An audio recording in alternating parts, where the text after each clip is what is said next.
ตำหุ้งก่อนครับพี่น้องแต่ว่าห้องสีแกงเราใส่พริกหลายๆเสร็จแล้วพี่น้องเสร็จแล้วครับผม Looks perfect. Wow. Perfect. Should I Jim day? Yang. อะไรนะชิม Jim ชิม day. ชิมครับชิมได้ Sawadikap.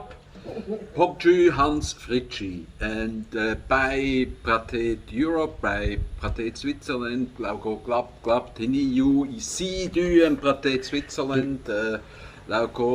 now tisot. Welcome to Discovery Garden Nong Khai. My name is Hans Fritschi.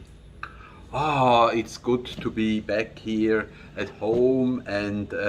look, we are going to eat something very special. This Som Tam with grilled chicken. This is a local specialty here in Isan and it's very, very good. And being back after 4 months in Switzerland and 16 days in quarantine, it really feels good to be home and enjoy the local food that I only had one time Thai food in Switzerland. Ironically, on the last evening before I left, I invited some people to join me and we had a ball, and now we really get the real stuff here. Today I could invite 2 famous food bloggers from Isan. They have a channel and it's highly successful. They have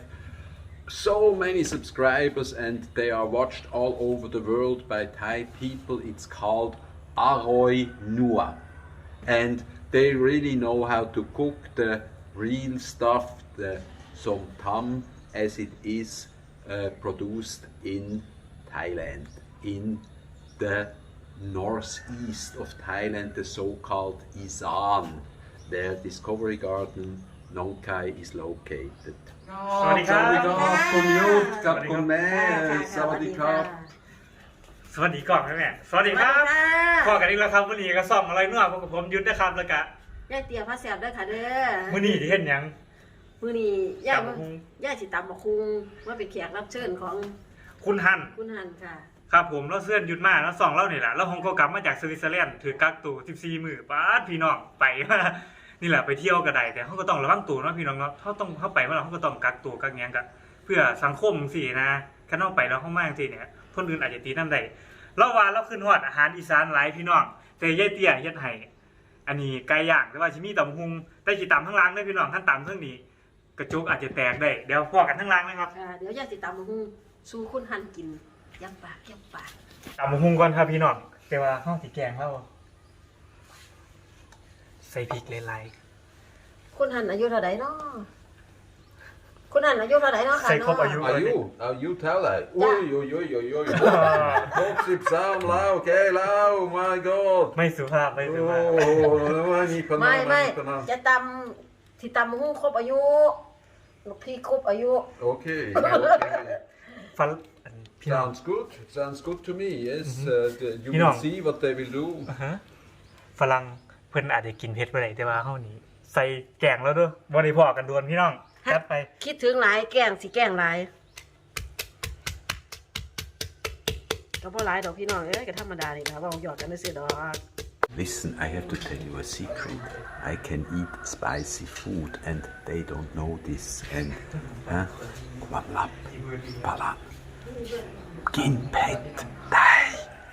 ไม่รู้ไอ้นี่ความลับเรื่องบอกยังไงก่อนจองน้ำต้นผักคิดว่าอะไรมีประมาณจะ10 หน่วยนี่แหละ10 หน่วยพี่น้องโอ้ตัวแกงมาคนละนี่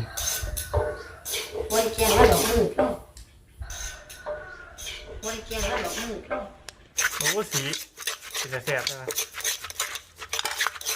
เพิ่นขึ้นฮอดอันประเทศไทยขึ้นฮอดอีสานถือกักตัวนี่ขึ้นฮอดหลายไปอยู่อันยังก็อยู่โรงแรมปกติ14 มื้อได้กินแต่ยังก็อันที่เขาจัดให้นะพี่น้อง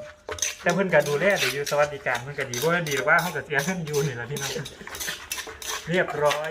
แม่ขวดเด้อผมอย่างนั้นลุงเอาน้ำก่อน โอ้ใส่กินกับผักสด อุ้ย ๆภาษาอังกฤษว่าหยังก็แม่ จักเหลีย ยาว กแล้ว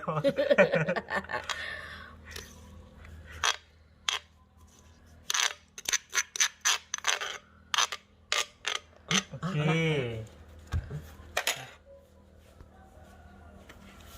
เสร็จแล้วพี่น้องเสร็จแล้วครับผม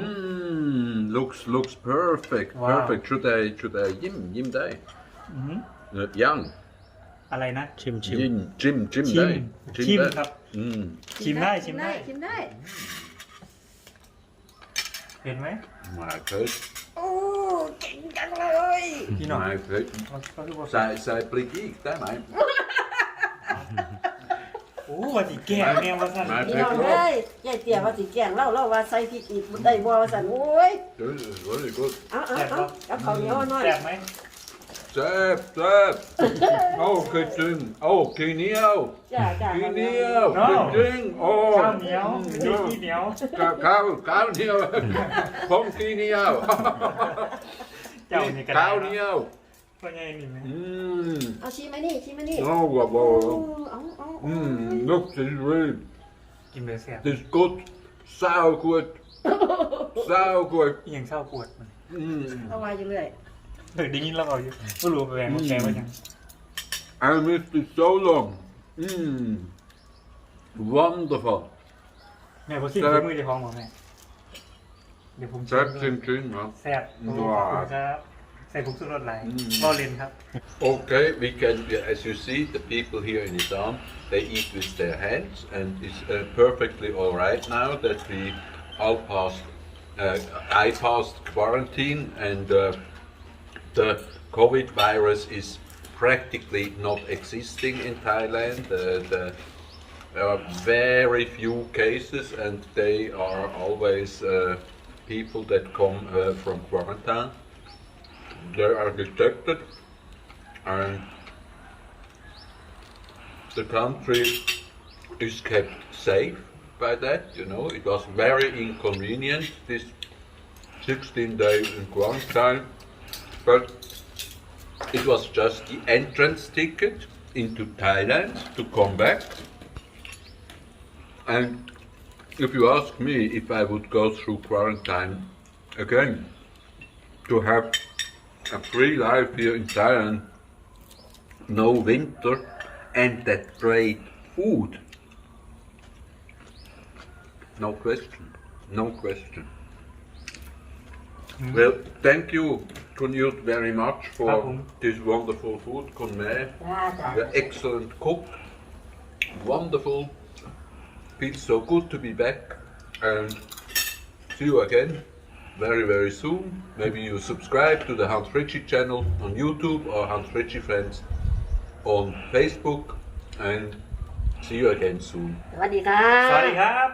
อย่าลืมผู้เฒ่าเด้ อย่าลืมเด็กหน่อยเด้ออร่อยนัว